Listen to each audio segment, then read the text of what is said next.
तुलसी लहरियार ले हो राम तोहरे अंगना तुलसी लहरिया ले हो ओ राम तोहरे अंगना कब हो तुलसी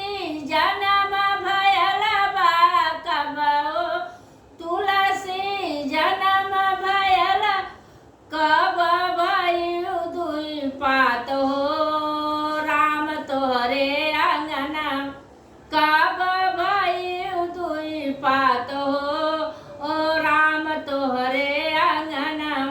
तुलसी लहरिया ले हो ओ राम तोहरे अंगना तुलसी लहरिया ले हो ओ राम तोहरे अंगना सावन में तुलसी जन्म भयल बा सावन में तुलसी जन्म भयल भादौ भाईनी दुई पात हो ओ राम तोहरे अंगना भादौ भाईनी दुई पात हो ओ राम तोहरे अंगना तुलसी लहरिया ले हो ओ राम तोहरे अंगना तुलसी लहरिया ले हो राम तोहरे अंगना कब हो तुलसी भैलू सयानी कब हो तुलसी भैलू सयान कब भयल बियाह हो राम तोहरे अंगना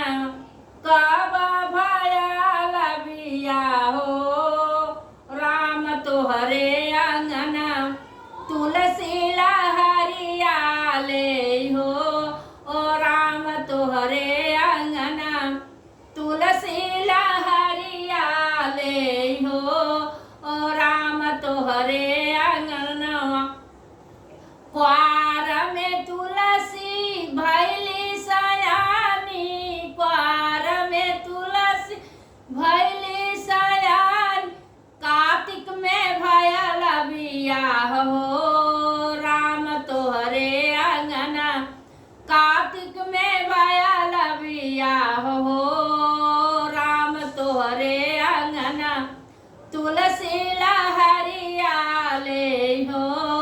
ओ राम तोहरे अंगना तुलसी लहरिया ले हो राम तोहरे अंगना कब हो तुलसी गैलू बुढ़ाई कब हो तुलसी गैलू बुढ़ाई कब गयू लकड़ाई हो राम तोहरे अंगना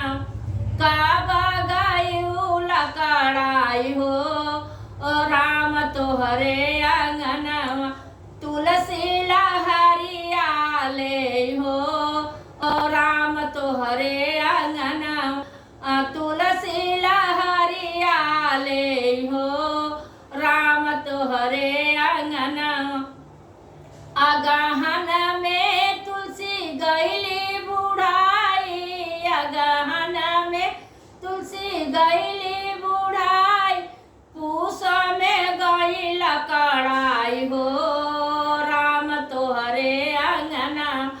पूस में गई लकड़ाई हो ओ राम तोहरे अंगना तुलसी लहरिया ले हो ओ राम तोहरे अंगना तुलसी लहरिया ले हो ओ राम तोहरे अंगना तुलसी माता की रामचंद्र जी की जय। राधे राधे।